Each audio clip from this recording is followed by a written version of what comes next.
जल्दी जल्दी घर के सारे काम निपटा बेटे को स्कूल छोड़ते हुए ऑफिस जाने का सोच घर से निकल ही रही थी कि फिर पिताजी की आवाज आ गई, बहू जरा मेरा चश्मा तो साफ कर दो। और बहू जल्लाती हुई कपड़ा ला चश्मा साफ करने लगी। इसी चक्कर में बेटा स्कूल में और खुद आज फिर ऑफिस देर से पहुंचे। गाहे बगाहे पिताजी की यूं घर से निकलते हुए पीछे से आवाज देने की आदत बहू को अच्छी नहीं लगती थी, पर जानती थी कि पलंग से न उठ पाने के बावजूद पिताजी पूरे दिन में उसे यही एक दो काम ही तो कहते थे। काम छोटा सा था, पर ऑफिस जाने की भी तो जल्दी होती थी सुबह सुबह। एक दिन पति से चर्चा की। पति की सलाह पर अब वो सुबह उठते ही पिताजी का चश्मा साफ करके रख देती, लेकिन फिर भी घर से निकलते समय पिताजी का बहू को बुलाना बंद नहीं हुआ। दिन बीते, एक समय वो आया कि समय से खींचातानी के चलते अब बहू ने पिताजी की पुकार को अनसुना करना शुरू कर दिया। एक दिन ऑफिस की छुट्टी थी तो बहू ने सोचा क्यों ना घर की साफ सफाई कर लूं। अचानक पलंग से नीचे गिरी पिताजी की डायरी हाथ लग गई। उसे पलंग पर उठाकर रखते हुए उत्सुकता हुई कि देखूं तो सही पिताजी सारा दिन क्या लिखते रहते हैं। यही सोचकर यूं ही खोल दिया एक पन्ना। उस पन्ने पर लिखा था, मेरी प्यारी बहू, आज की इस भागदौड़ भरी जिंदगी में घर से निकलते समय बच्चे अक्सर बड़ों का आशीर्वाद लेना भूल जाते हैं।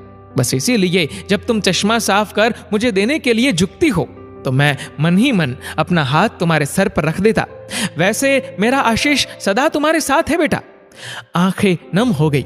बस अगले दिन से ही बहू ससुर का रिश्ता मानो पिता पुत्री में बदल गया। अब 5 मिनट पहले तैयार होकर बेटे को स्कूल छोड़ने के लिए पिताजी की आवाज से पहले ही बहू चश्मे को साफ कर देती। पीने के पानी का जग उनके पलंग के सिरहाने रखती। जाते समय लाड़ प्यार से 2-4 वाक्यों में सारे दिन की हिदायतें देती। कभी उनके फल या दवाई न खाने का उलाहना और अंत में, अच्छा बाबूजी ऑफिस को देरी हो रही है, चलो बेटा बाबूजी को बाय बोलो, कहकर घर से निकलती। बूढ़ी हड्डियों में न जाने कैसे ताकत से आने लगी। दवाई वही थी, पर सेहत में सुधार 10 गुना होने लगा। पिताजी स्वस्थ होने लगे थे, परंतु अचानक एक दिन हृदय गति रुक जाने से स्वर्ग सिधार गए।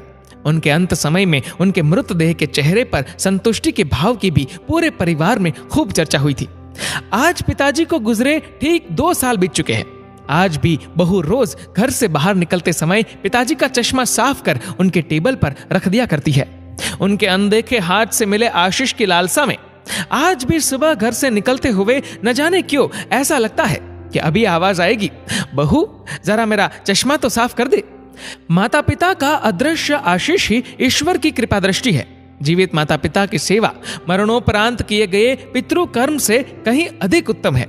जीवन में हम बहुत कुछ महसूस नहीं कर पाते, और जब तक महसूस करते हैं तब तक वे हमसे बहुत दूर जा चुका होता है।